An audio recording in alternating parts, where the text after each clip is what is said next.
keeping kin in the occupied Syrian Golan renew their solidarity with their homeland and support for the Syrian Arab Army against the terrorist gangs. A unit of the Syrian Arab Army continues to uproot terrorism and to repulse the terrorists in Deir ez-Zor.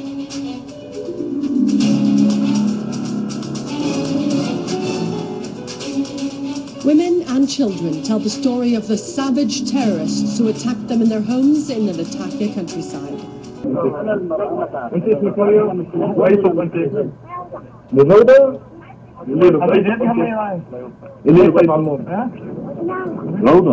هاي شو اسمك؟ مين رجعك من جوا عمو؟ مين جابكم من جوا من ايد الارهابيين؟ شو بتقول للجيش عمو؟ هاتوا بوسي بوسي يا سلام كان شغله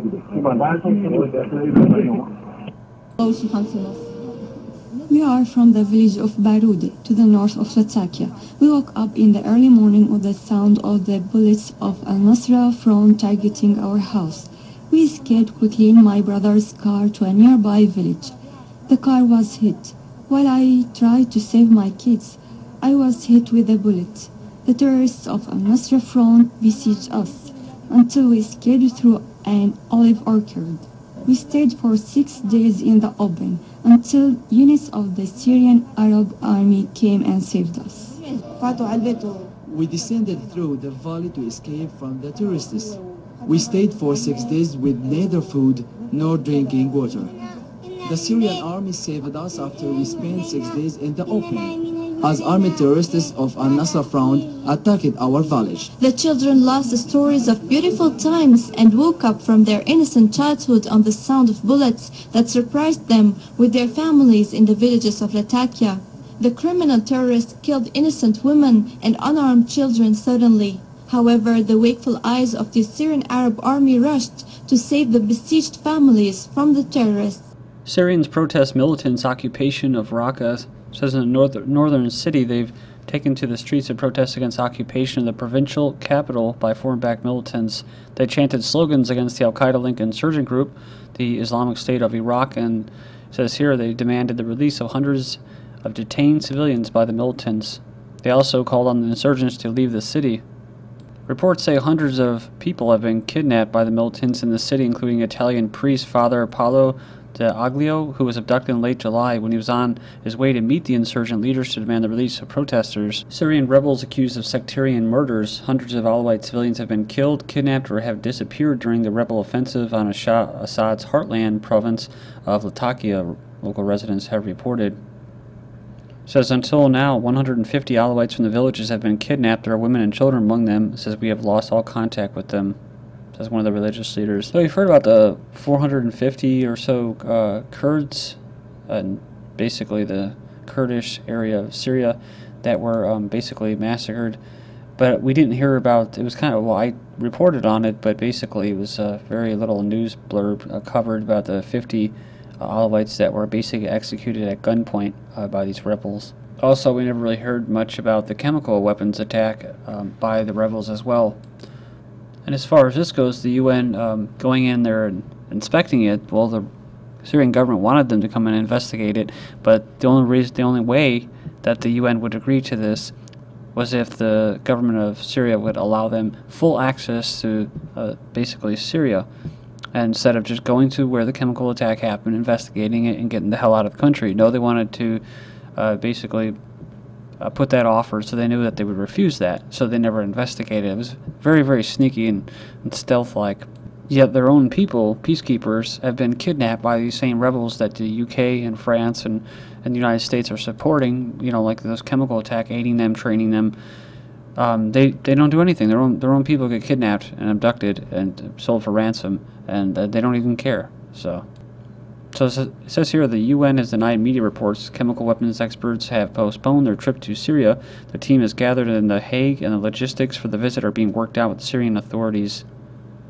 Russia submitted to the United Nations in July a study of soil samples taken from the site of a reported chemical attack by the Syrian opposition forces outside the northern city of Aleppo. They determined a nerve agent sarin was used and that it was not industrially manufactured.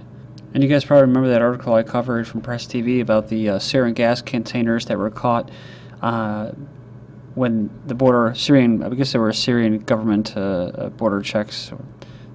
They found these sarin gas containers on the rebels, so when they stopped them. Britain's foreign aid has fallen into the hands of Al-Qaeda, so this is a big shocker. You know, hold on to your seats. Almost £500,000 of British taxpayer-funded aid and equipment has fallen into the hands of the terrorists. The Department for International Development has admitted. But they're not talking about the Syrian operations. They're actually talking about Al-Shabaab confiscated the equipment from the contractors in multiple incidences over the last 3 months. Next up, revealed what the West has given Syrian rebels.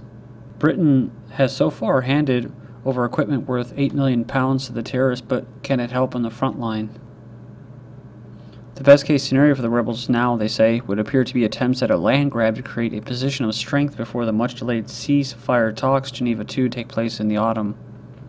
The bulk of the arms that get into the opposition areas in Syria go to Islamist rebels courtesy of wealthy benefactors in the Gulf, especially Qatar. The last gift to the opposition, or terrorists, announced by William Hague last week is that almost £500,000 worth of counter-chemical warfare equipment is on standby. Here's a report. You can go in there and check it out. Pretty good, from Global Research. CIA gun running Qatar, Libya, and Syria. That's right, they're funding weapons from Libya. So, a report from CNN's Jake Taper has reintroduced Benghazi Gate to the U.S. media spotlight, claiming that dozens of CIA operatives were on the ground in Benghazi on the night of the attack, and that the CIA is going to great lengths to suppress the details about the whereabouts being released. The report alludes to the CIA applying surface-to-air missiles supplying these missiles from Benghazi to rebels in Syria. Over the weekend, I heard or watched some news reports, and the Syrian army basically took out about 3 or 4 different of these factions leaders. They're mostly Chechnyan, Libyan leaders, and you have a German militant leader killed in western Syria. So he's Abu Zaid al-Mani, who was a leader of the foreign-backed militant in Syria, has been killed in the country's province of Latakia. See, early on Sunday, Syrian army troops killed another commander of the foreign-sponsored militant group affiliated with Al-Qaeda, al-Shari. He was supposedly the bin Laden of Syria. Over the past few days, Syrian forces have killed scores of these Takfiri militants, mostly foreign mercenaries. Then you have this. I've already covered it before, but you just type in these headlines, you can find them fairly easily. Saudi prince defects, brutality, oppression as government scared of Arab revolts. A major supporter of the opposition forces in Syria has increased crackdown on its own dissenters, where 30,000 activists reportedly in jail. In an interview with the Prince Defector, he explained what the monarchy fears most. So the kingdom has stepped up arrests and trials of peaceful dissidents and responded with force to demonstrations by citizens. Says Human Rights Watch begins the country's profile on its website. Talking about prisoners, there's been killings. As for the external opposition, Saudi intelligence forces find these people abroad. There is no safety inside or outside the country. In Bahrain, ahead of Bahrain protests, a sweep against citizen journalists. Protesters are promising anti-government protests on August 14th, but ahead of it, the country appears to be moving to silence citizen journalists. So if where are the U.S. forces or the U.S. Regime changers, supporters of democracy, aiding terrorists or opposition forces inside Saudi Arabia and Bahrain? Well, they don't exist. Saudi Arabia supports terrorism in Middle East, says analysts. Says Saudi Arabia can plays an active role in funding and supporting terrorism and extremism against democratic countries in the Middle East. So he says here that the foreign religious establishment of Saudi Arabia, as the staunchest ally of the U.S., adheres to the Wahhabi Salafi ideology, which is the most repressive, the most violent, and the most backward ideology. Gives religious legitimacy, religious incentive, and justification to the atrocities, and also to the suicide bombings which are taking place in both Iraq and Syria. It's actually what that independent article admitted, talking about Britain or the UK supplying, a lot of money. I think it was half a million or £500 million pounds worth of aid. And they said the most effective weapon has been human bombs. Over 670 people have been killed in the holy month of Ramadan alone. This individual says it's reminiscent of the days of the 2006-2007 bloodshed. Saudi Arabia sponsoring violence in Iraq, says a former U.S. ambassador to Baghdad, Christopher Hill, says they're sponsoring violence in Iraq and represents the biggest challenge to the Iraqi government. And so far, the Iraqi government has not really been doing much in the way of whether they're helping or not helping the Syrian government. They kind of just been out there. They have, I think, mostly because they've been trying to deal with all of this Saudi-created destabilization, all these bombings, such as this. Around 80 killed, 200 wounded in a string of bombings in Iraq. This is from August 10th. Deadliest explosion took place in the capital, according to reports. So they have to deal, but then I saw this. The Iraqi Prime Minister announced security operations along Syria's border, wide-scale operations against terror groups. During the operations, terror groups and their hideouts will be targeted, said al-Maliki. Alright, moving on here. U.S. has serious concerns about Israel's settlements. I saw this headline is kind of, what's going on here, a little suspicious, because I saw this headline too. Russia calls Zionist settlement plan counterproductive. They criticize a counterproductive decision by the Zionist entity to invite bids to build nearly 1,200 settlements in the occupied West Bank and annex East Jerusalem on the eve of planned peace talks. So the U.S. has expressed serious concerns as well. Or as they say, our policy has not changed. State Department spokesman Jen Psaki told reporters, we don't accept the legitimacy of continuous settlement activity. This came 2 days before a planned release of Palestinian prisoners and ahead of new rounds of talks brokered by the U.S. between Israelis and Palestinians. Like I said before, this is their strategy, Israel's strategy, which is to create a destabilization. They don't want peace. It doesn't help them. Egyptian protesters condemn Israeli attack. They've gathered near the Israeli embassy to condemn an attack carried out in the Sinai Peninsula. I believe it was the drone strikes. CIA warns of crisis as Al-Qaeda prepares to pounce.